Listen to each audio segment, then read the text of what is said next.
আমার স্বামী বিদেশ থাকতেন। আমি আমার শাশুড়িকে নিয়ে বাড়িতে একা থাকতাম। আমার শাশুড়ি ছিলেন বিধবা। তিনি প্রতিদিন সন্ধ্যায় খাবার রান্না করতেন আর কোনো এক জায়গায় নিয়ে যেতেন এবং বলতেন, আমি একজন অনাথকে খাবারটা দেই যাতে তোমার শ্বশুর শান্তি পান। একদিন আমার শাশুড়ি অজ্ঞান হয়ে যায় এবং সাথে সাথে আমি ডাক্তারের কাছে নিয়ে যাই। ডাক্তার আমাকে বললেন, আপনার শাশুড়ি গর্ভবতী। ডাক্তারের কথা আমি আমার শাশুড়িকে জানালাম না। পরের দিন আমি আমার শাশুড়িকে অনুসরণ করে একটি পুরনো বাড়িতে গেলাম। সেখানে গিয়ে দরজা খোলার সাথে সাথে আমি অবাক হয়ে গেলাম। তো প্রিয় বন্ধুরা, ভিডিওটি শুরু থেকে শুরু করা যাক। আর আপনি যদি নতুন দর্শক হয়ে থাকেন তাহলে চ্যানেলটি সাবস্ক্রাইব করে আমাদের সাথে থাকুন। আমি আমার মামার বাড়িতে থাকতাম, আমার কেউ ছিল না। আমার জন্য আসা প্রথম সম্পর্কটাকে মামা হ্যাঁ বলে দেয় এবং আমাকে কোনো রকমে বিয়ে দিয়ে বাড়ি থেকে দূরে পাঠিয়ে দেয়।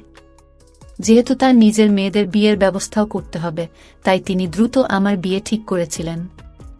আমি তার মেয়েদের চেয়ে বেশি সুন্দরী ছিলাম, তাই মামি ভয় পেয়েছিল যে সবচেয়ে সেরা সম্পর্কটি আমার কাছে আসবে। তাই যখন আসিফের সম্পর্ক আমার কাছে এলো তখন আমি মামার কাছে উল্টাপাল্টা বলে আমাকে দিয়ে দিল। কিন্তু আমি ভাগ্যবান যে আমি এত ভালো স্বামী পেয়েছি। আমার স্বামী খুব ধনী ছিল না, তবে বিয়ে করার সাথে সাথেই তিনি অর্থের অভাবে মুখোমুখি হয়েছিলেন, কারণ আমার বিয়েতে অনেক ব্যয় হয়েছিল। আমার স্বামী ভালোভাবে বিয়ে করার জন্য অনেক ঋণ নিয়েছিলেন, তাই তাকে সেই ঋণ শোধ করার জন্য বিদেশে যেতে হয়েছিল, যাতে তিনি কিছু টাকা উপার্জন করে নিয়ে আসতে পারেন। এতে ঋণও কমবে এবং ভালোভাবে সংসারও চলবে।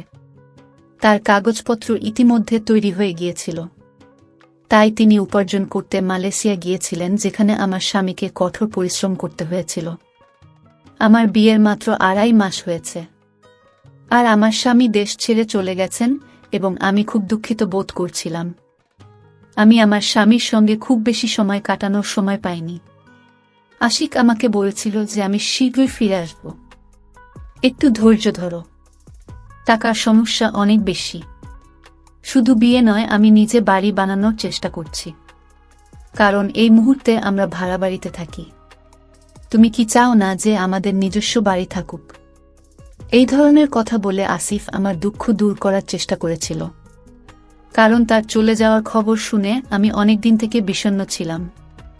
তখন আমি ভেবেছিলাম তিনি ঠিক বলছেন, আমাকে একটু অপেক্ষা করতে হবে। এরপরে যখন আমাদের আর্থিক পরিস্থিতি ঠিক হবে তখন আমরা একটি সুখী জীবন শুরু করব। আমি আমার স্বামীকে দেশের বাইরে পাঠিয়ে দিই আর আমি এবং আমার শাশুড়ি বাড়িতেই রয়ে যায়। এই অল্প সময়ের মধ্যে আমার শাশুড়ির সাথে খুব বেশি কথা হয়নি, যেহেতু আমি জানতাম যে আমার স্বামীর সাথে কাটানোর জন্য আমার কাছে খুব কম সময় রয়েছে। তাই আমি বিয়ের পর থেকে সমস্ত সময় দিনরাত আমার স্বামীর সাথে কাটিয়েছি। আমি আমার শাশুড়ির সাথে বসে কথা বলার সময় পাইনি বা এই মুহূর্তে তার কোনো প্রয়োজন ছিল না। আমি শুধু রান্না করে দিতাম এবং উনি চুপচাপ খেয়ে নিতেন। আমার শাশুড়ি সারাদিন এবং সারারাত কি করতেন তা নিয়ে আমার কোনো মাথা ব্যথা ছিল না। কিন্তু এখন যখন আমার স্বামী চলে গেছে, আমার শাশুড়ি এবং আমি বাড়িতে ছিলাম, তাই আমরা একটু কথা বলতাম। কিন্তু আমার শাশুড়ি খুব অদ্ভুত কিসিমের মানুষ ছিলেন, সাধারণ শাশুড়ির মতো ছিলেন না। আমি যখন কাজ করতাম না তখন তিনি আমাকে কিছু বলতেন না, তিনি চুপচাপ কাজটি নিজেই করে নিতেন। আমি যদি ঘুম থেকে উঠতে দেরি করতাম, সকালে জলখাবার বানিয়ে দিত। তারপর আমি আমার ময়লা কাপড় ধোয়া শুরু করতাম। এই সমস্ত বিষয় আমাকে খুশি করেনি, বরং রাগ হতে শুরু করেছিল। একদিন আমি ওনাকে বললাম, আপনি এলাকার লোকেদের কি বলতে চান যে আপনার পুত্রবধূ কাজ করে না? সে সারাদিন ঘুমায়, কাপড় ধরতে পারে না, পরিষ্কার করতে পারে না। আপনি পুরো এলাকা জুড়ে আমাকে বদনাম করতে চান? আমি শুধু এটুকুই বলেছিলাম। তারপরে আমার শাশুড়ি আর কোনো কাজ করেননি। এখন যদি কয়েক সপ্তাহ ধরে আমার জামা কাপড় অপরিষ্কার থাকত, দেরিতে ঘুম থেকে উঠলে আমার জন্য চা নাস্তা বানাতো না, তিনি শুধু নিজের জন্য তৈরি করতেন।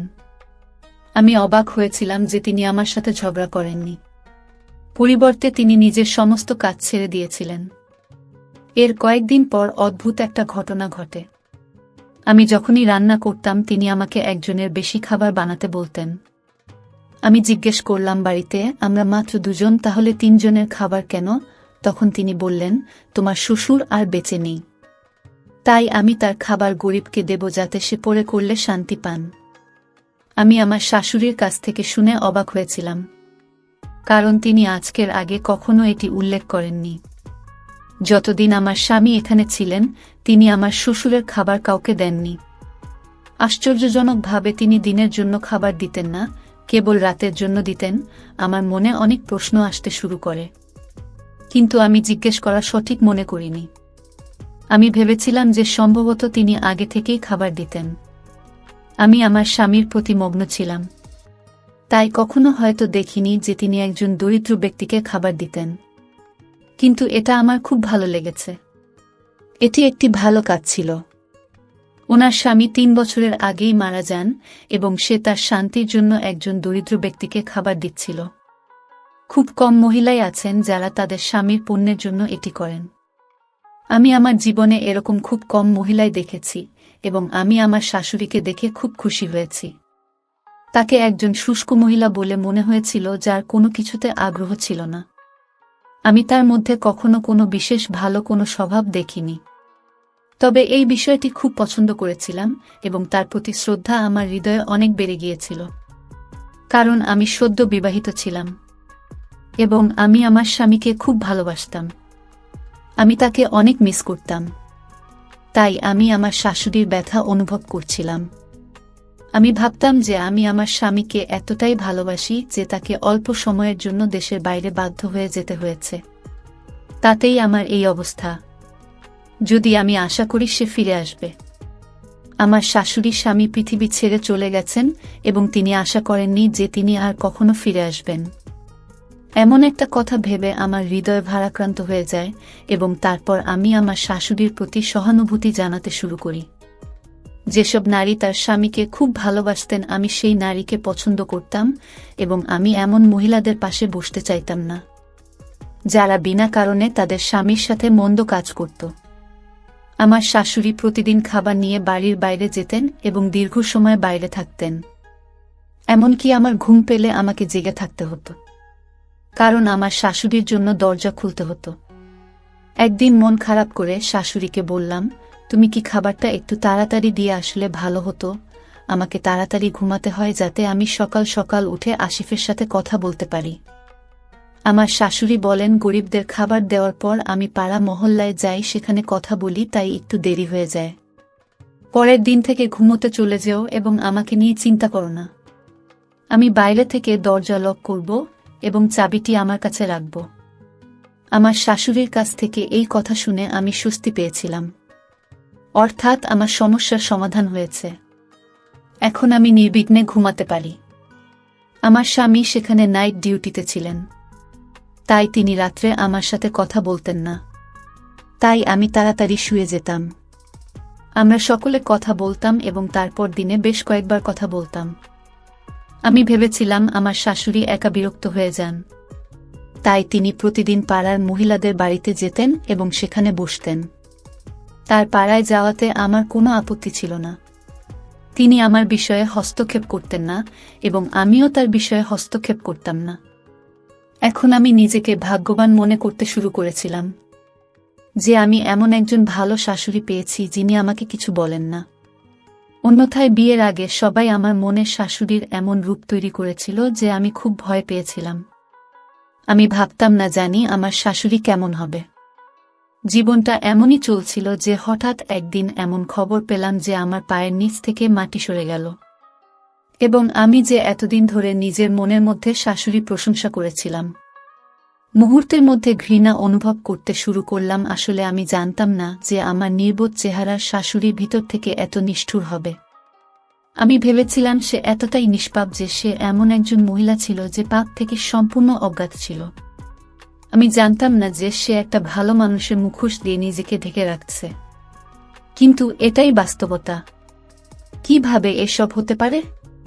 আমি বিশ্বাস করতে পারছি না। বন্ধুরা, ভিডিওর মাঝখানে আপনাদের একটি কথা বলতে চাই। আপনাদের জন্য অনেক কষ্ট করে ভিডিও তৈরি করি, তাই আমাদের ভিডিওগুলি আপনাদের কাছে ভালো লেগে থাকলে চ্যানেলটি সাবস্ক্রাইব করে আমাদের সাথে থাকবেন। এই বাস্তব জানতে পেরে আমি খুব দুশ্চিন্তায় ছিলাম এবং ভাবছিলাম যে আমার স্বামীকে এসব বলা উচিত। এটা এমন কিছু ছিল যা আমি অন্য কাউকে বলতে পারতাম না। আমি নিজের কাছেই একটি পুনরাবৃত্তি করতে লজ্জা পেয়েছিলাম। আমার বৃদ্ধ শাশুড়ি কিভাবে এটা করতে পারে, কিন্তু আমি যখন লক্ষ্য করলাম তখন তার বয়স এত বেশি ছিল না। আমার শাশুড়ি বলেছিলেন যে তিনি যখন বিয়ে করেছিলেন তখন তার বয়স ছিল 15 বছর। এতে অবাক হওয়ার কিছু ছিল না, তখন সত্যিই এরকম হতো। আর এখন আমার শাশুড়ির বয়স হবে মাত্র 45 বছর, কিন্তু তার স্বাস্থ্য প্রায়শই খারাপ থাকত, যার কারণে মনে হতো যে সে বৃদ্ধ হয়েছে। কিন্তু কয়েকদিন ধরে আমি এটাও দেখেছি যে তার মুখে আবার একটা উজ্জ্বলতা এসেছে। একদিন সে হঠাৎ আমার সামনে পড়ে গেল এবং আমি ভয় পেয়ে গেলাম। আমি তার জ্ঞান ফেরানোর জন্য যথাসাধ্য চেষ্টা করেছি এবং আমি চেষ্টা করার পরই তার শীঘ্রই জ্ঞান ফিরে আসে। আমি তাকে জিজ্ঞেস করলাম, তোমার কি হয়েছে? তিনি বললেন, হয়তো আমার ব্লাড প্রেশার কমে গেছে। আচ্ছা ঠিক আছে, আমি তোমাকে হাসপাতালে নিয়ে যাব। আমি একটি রিক্সা নিয়ে তাকে নিকটবর্তী হাসপাতালে নিয়ে যাই, কিন্তু সেখানে পৌঁছানোর সঙ্গে সঙ্গেই তিনি আবার অজ্ঞান হয়ে যান। ওনার কি হয়েছে তা নিয়ে আমি উদ্বিগ্ন ছিলাম। হতে পারে না রক্তচাপ খুব বেশি হয়ে গেছে, তাছাড়া গরম হচ্ছে। ডাক্তার বলেছেন ওনার কিছু পরীক্ষা নিরীক্ষা করা হবে। ডাক্তার তাকে একটি ইনজেকশন দিয়েছিলেন এবং তার রক্তের নমুনা নিয়ে কয়েকটা পরীক্ষা করেন। তার জ্ঞান ফিরে আসার পর আমরা বাড়ি ফিরে আসি। কিন্তু পরদিন সকালে যখন রিপোর্ট নিতে গেলাম, আমার পায়ের নিচ থেকে মাটি সরে গেল, কারণ ওই রিপোর্ট অনুযায়ী আমার শাশুড়ি গর্ভবতী ছিলেন। এটা দেখে আমার মাথা খারাপভাবে কাঁপতে শুরু করল। এসব কি হচ্ছে? আমি আমার শাশুড়িকে কিছু বলিনি এবং বদনাম হওয়ার ভয়ে রিপোর্টটি লুকিয়ে রেখেছিলাম। আমার শাশুড়ি স্বাস্থ্য একই রকম খারাপ ছিল। এই খারাপ স্বাস্থ্য সত্ত্বেও তিনি রোজ রাত্রে খাবার নিয়ে যেতেন। আমি এতে খুব রেগে গেলাম। আমি মনে মনে ভাবলাম, এই মহিলা কি ধরনের নাটক করছে। আমি তার স্বামীর প্রতি ভালোবাসা দেখে খুব মুগ্ধ হয়েছিলাম, কিন্তু আমি জানতাম না যে এই মহিলাটি এত নীচ কাজ করবে। এখন আমি নিশ্চিত হয়েছিলাম যে সে খাবার দেওয়ার অজুহাতে তার প্রেমিকের সাথে দেখা করতে যেতেন। অবশ্যই তিনি তাকে খাবার দিতেন ও তারা একসাথে খেতেন, কারণ তিনি প্রচুর খাবার বের করতেন যা দুজনের জন্য যথেষ্ট ছিল। আগে আমি এসব নিয়ে মনোযোগ দিতাম না, কিন্তু এখন আমি ভাবতে বাধ্য হয়েছিলাম এই বিষয়ে। আমি সিদ্ধান্ত নিলাম যে আমি জেনেই ছাড়ব ব্যাপারটা আসলে কি এবং আমার শাশুড়ির প্রতি রাত্রে কোথায় যায়। আমি ভেবেছিলাম যখন আমি সমস্ত সুনির্দিষ্ট প্রমাণ সংগ্রহ করব, কেবল তখনই আমি আমার স্বামীকে সবকিছু বলবো। আমার স্বামীও জানুক যে তার মা কি অদ্ভুত কাজ করেছেন। যৌবনে কেউ যদি এরকম ভুল করে তাহলে তো বোধগম্য, কিন্তু বার্ধক্যের দ্বার প্রান্তে পা রাখার সময় আমার শাশুড়ি বুঝতে পারেননি যে তিনি প্রতি মুহূর্তে মৃত্যুর কাছাকাছি চলে আসছেন।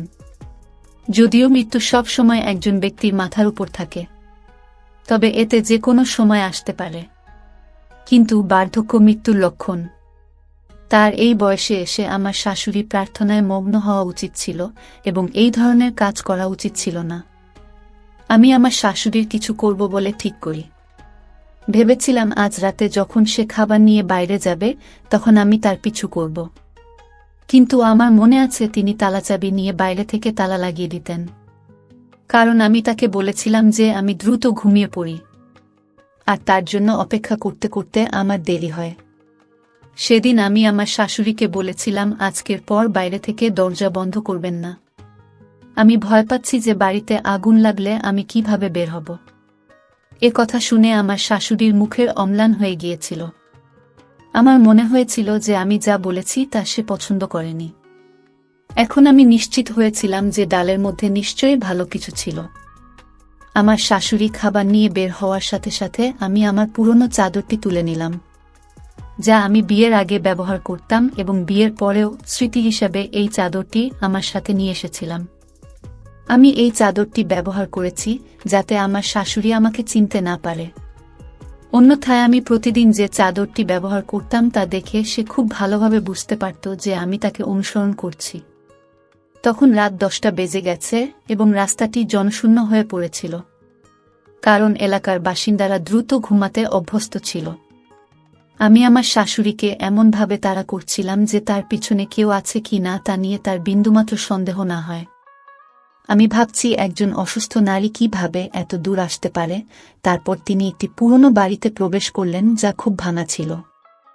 আমি ভয় পাচ্ছিলাম যে তিনি প্রবেশ করার সাথে সাথে দরজা বন্ধ করে দেবেন, কিন্তু আমি যখন অনুসরণ করলাম দেখলাম দরজায় কোনো লোক নেই। বাড়িটি এতটাই পুরনো এবং ভাঙা ছিল যে এর দেওয়ালগুলি ও সাক্ষী ছিল। হাতে খাবার নিয়ে হাঁটতে হাঁটতে অনেক পথ পাড়ি দিচ্ছিলেন তিনি। আমি যখন ঘরে প্রবেশ করলাম দেখলাম সেখানে আমার নিজের শাশুড়ির একজন লোক উপস্থিত আছে এবং আমার শাশুড়ি খুব খুশি মনে তার সাথে কথা বলছে। তারা শুধু কথা বলছিলেন না, বরং নিজের হাত দিয়ে খাবার মেখে ব্যক্তিটিকে খাওয়াচ্ছিলেন। এসব কি ঘটেছিল?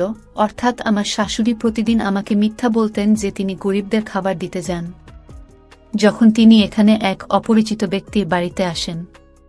কেবল হাত দিয়ে খাবার খাওয়া না, বরং তার সাথে আনন্দের সাথে কথা বলেছিলেন এবং প্রচুর সময় ব্যয় করেছিলেন।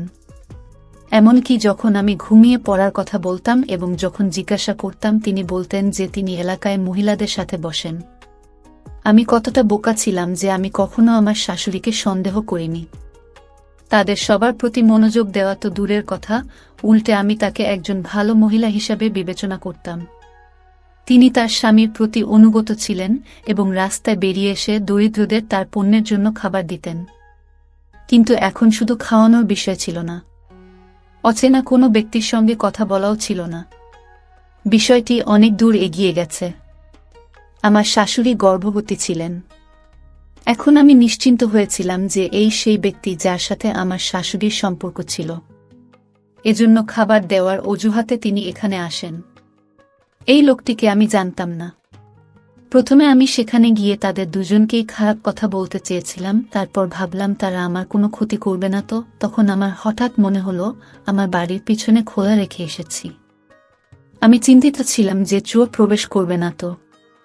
চুরির কথা মাথায় আসার সাথে সাথে আমি তখন ফিরে এলাম, কারণ সেখানে আমার ঘটনা এবং কিছু মূল্যবান জিনিসপত্র পড়েছিল। আমি চিন্তা করে পাগল হয়ে যাচ্ছিলাম।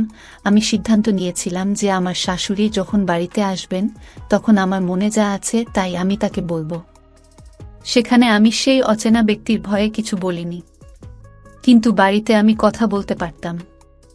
আমার শাশুড়ি ফিরে আসার সাথে সাথে তিনি আমাকে জেগে থাকতে দেখে কিছুটা হতবাক হয়েছিলেন এবং জিজ্ঞাসা করেছিলেন, তুমি কি এখনো ঘুমাওনি? আমি রেগে গিয়ে বললাম যে মহিলার শাশুড়ি এত খারাপ হতে পারে, সে কিভাবে ঘুমাবে? আমার শাশুড়ি যখন বিস্মিত হয়ে আমার দিকে তাকালেন তখন আমি বললাম, আমার দিকে এভাবে তাকাবেন না। আপনি কোথায় যান, খাবার দেওয়ার অজুহাতে কার সাথে দেখা করেন এবং তোমার গর্ভে কার পাপ বাড়ছে সে সম্পর্কে আমি পুরো সত্য জানি। আমার শাশুড়ি আমাকে জিজ্ঞেস করলেন, কি বলছো তুমি? আমি তার মুখে মেডিকেল রিপোর্ট ছুঁড়ে মারলাম। আমি বললাম, আমি কোনো কারণ ছাড়া এসব বলছি না। এটি আপনার মেডিকেল রিপোর্ট যা বলে যে আপনি গর্ভবতী। আর এখন আমি দেখতে এসেছি আপনি কার পাপ এনেছেন। শাশুড়ি রিপোর্টটি তুলে নিয়ে পড়তে শুরু করলেন এবং আমাকে বললেন, এরকম কিছু নেই, রিপোর্টটি ভুল লেখা হয়েছে। আমি বললাম, যদি রিপোর্টটি ভুল হয় তাহলে আমি এটা বিশ্বাস করতাম, কিন্তু আপনি কার সাথে বসে সারারাত কথা বলেন? স্বামীর জন্য সৎ কাজের নামে অন্য কারো সঙ্গে থাকতে লজ্জা হয় না? আপনি কার সাথে কথা বলছিলেন? আপনার ধারণা আছে আপনি আমার স্বামীর সম্মান মাটিতে মিশিয়ে দিয়েছেন? আমার স্বামী কি সারা বিশ্বকে দেখাবে যে তার মা বৃদ্ধা মা, যিনি সবেমাত্র বার্ধক্যের দ্বারপ্রান্তে পা রেখেছেন, তিনি গর্ভবতী হয়েছেন? আমার শ্বশুর বেঁচে থাকলেও সমাজ কিছু বলতো না। একটু কথা হতো, তারপর সবাই চুপ করে থাকবে যে ঠিক আছে, গ্রহণযোগ্য, এটা অনুপযুক্ত কিছু নেই। এই কথা বলে মানুষটা মেনে নেয়। কিন্তু দুনিয়া যদি আমার স্বামীকে তার সাথে সম্পর্কিত কোনো প্রশ্ন করে তাহলে সে সমাজে কাউকে মুখ দেখাতে পারবে না। মানুষের বোন বা মেয়ে এ ধরনের কাজ করে এবং তাদের মাথা লজ্জায় ঝুলে যায়। কিন্তু এবারই প্রথম কোনো ছেলের মা এমন কাজ করলেন। বদনাম হওয়ার ভয়ে আমার স্বামী আত্মহত্যা করবে। আমি আমার শাশুড়ির সামনে আমার সমস্ত আক্রোশ রাগ উগরে দিলাম। সব শোনার পর তিনি বললেন যে তোমার ভুল বোঝা হয়েছে, সেই ব্যক্তিটি আমার ভাই। তাকে কেউ ডাকাতি মিথ্যা মামলায় জড়ায়, যে কারণে সে পুলিশের কাছ থেকে লুকিয়ে এই বাড়িতে বসেছিল এবং আমি তাকে খাবার দিতে যেতাম। আমি বাধ্য হয়ে তোমাকে মিথ্যা বলেছিলাম যে তুমি ভাববে আমি কোথায় যাচ্ছি। তাই আমি সৎ কাজের কথা বলেছি। আমার শাশুড়িকে বললাম, আপনি মিথ্যে কথা বলছেন। আমি আপনাকে বলছি, এত মিথ্যে বলবেন না। এই খবর সম্পূর্ণ অসত্য এবং লোকটি আপনার ভাই নয়। যখন সময় আসে তখন সবাই বিশ্বের সামনে ভাই বোন হয়ে যায়। এমন বড় ভাইকে কোনো নারী নিজের হাতে খাওয়ায় না। আমি জানি যে একজন মহিলা তার প্রেমিকের সাথে এমন কাজ করে এবং সে আপনার ভাই নয়। আমি এতটা মূর্খ নয় যে আমি বুঝতে পারবো না যে দুজনের মধ্যে কি সম্পর্ক কিভাবে হতে পারে। বেশ, ঠিক আছে, মানলাম সেই লোকটি পুলিশের কাছ থেকে লুকিয়ে আছে। এটা ঠিক, কিন্তু সে আপনার ভাই নয়, সে আপনার বন্ধু। আমি আমার মতো করে কি বলেছিলাম তা জানতাম না। ঠিক তখন ফোন বেজে উঠল, আর ফোনের কথা শুনে আমার মাথায় আকাশ ভেঙে পড়ে গেল। আর আমি অবাক হয়ে শাশুড়ির দিকে তাকালাম এবং মোবাইলটা হাত থেকে সরিয়ে নিলাম। আমার শাশুড়ি অবাক হয়ে আমার দিকে তাকালেন এবং জিজ্ঞেস করলেন, এটা কার ফোন, কি হয়েছে? আমার ছেলে ভালো আছে তাই না? ফোনটা শোনার পর তুমি কেন এত অবাক হচ্ছ বলে এটা কার ফোন ছিল? আমি আমার শাশুড়িকে কিছুই বলিনি এবং আমি ঘরে এসে নিজেকে ঘরে আটকে রেখে কাঁদতে শুরু করি। আমার শাশুড়ি দরজায় ধাক্কা দিয়ে আমাকে জিজ্ঞেস করছিলেন, এটা কার ফোন এবং আমি কেন কাঁদছি। কিন্তু আমি আমার শাশুড়িকে কি বলবো যে ফোনটি ল্যাব থেকে এসেছে, যেখানে আমি আমার শাশুড়ি পরীক্ষা করিয়েছি। আর ল্যাবের লোকটি আমাকে বলেছিল যে পরীক্ষায় ভুল হয়েছে। কারণ নাম একটাই, তোমার শাশুড়ির রিপোর্ট অন্য কারো কাছে গেছে, আর অন্য কারো রিপোর্ট তোমার শাশুড়ির কাছে গেছে। আপনার কাছে যে রিপোর্ট এসেছে তা একটি নববিবাহিত দম্পতির, যার নাম আপনার শাশুড়ির সাথে মেলে এবং তিনি গর্ভবতী। আর তোমার শাশুড়ির রিপোর্ট আমার কাছে আছে, আর এই রিপোর্ট অনুযায়ী তোমার শাশুড়ির ফুসফুসে ক্যান্সার হয়েছে। এখন আমি আমার শাশুড়িকে কি বলবো যে আমি এতদিন ধরে তার চরিত্রের দিকে আঙুল তুলেছি। তার জীবনের খুব কম সময় বাকি ছিল। কোনো মুখে আমি আমার শাশুড়ির কাছে ক্ষমা চাইব? অবশেষে আমি দরজা খুললাম এবং আমার শাশুড়িকে জড়িয়ে ধরে কাঁদতে শুরু করলাম। তাকে পুরো সত্য ঘটনা বললাম। সেদিনের পর আমার শাশুড়ি খুব অসুস্থ হয়ে পড়েন এবং তার চোখে সবসময় আমার জন্য একটি অভিযোগ ছিল। লোকটি আসলে আমার শাশুড়ির ভাই ছিল যে পুলিশের কাছ থেকে লুকিয়েছিল। একটি ছোট ভুল বোঝাবুঝি সবকিছু ধ্বংস করে দিল, যা আমার শাশুড়ি কয়েক মাস পরেই চিরতরে পৃথিবী থেকে চলে গেলেন, কারণ তার ক্যান্সার ছিল। কিন্তু আমি কখনোই নিজেকে ক্ষমা করতে পারবো না যে আমি তাকে এত কিছু বলেছি। আমার উচিত ছিল তাদের কথা গুরুত্ব সহকারে শোনা, তাদের বোঝা এবং ল্যাবের লোকেদের সাথে কথা বলা যে আপনাদের রিপোর্টে অবশ্যই কোনো ভুল রয়েছে। কিন্তু এই সব কিছু করার পরিবর্তে আমি আমার চোখ বন্ধ করেছিলাম এবং সবকিছু বিশ্বাস করেছিলাম। আমি যদি এক মুহূর্তের জন্য ভাবতাম যে রিপোর্টই ভুল হতে পারে, আমার এটা নিয়ে ভাবা উচিত ছিল, ডাক্তারের সাথে কথা বলা উচিত ছিল, কিন্তু আমি তা করিনি। আর এখানেই আমি আমার জীবনের সবচেয়ে বড় ভুল করেছি। তো প্রিয় বন্ধুরা, গল্পটি এখানেই শেষ করছি। যদি ভিডিওটি আপনাদের ভালো লেগে থাকে তাহলে ভিডিওটিতে একটা লাইক করবেন আর চ্যানেলটি সাবস্ক্রাইব করে সাথেই থাকবেন। ধন্যবাদ।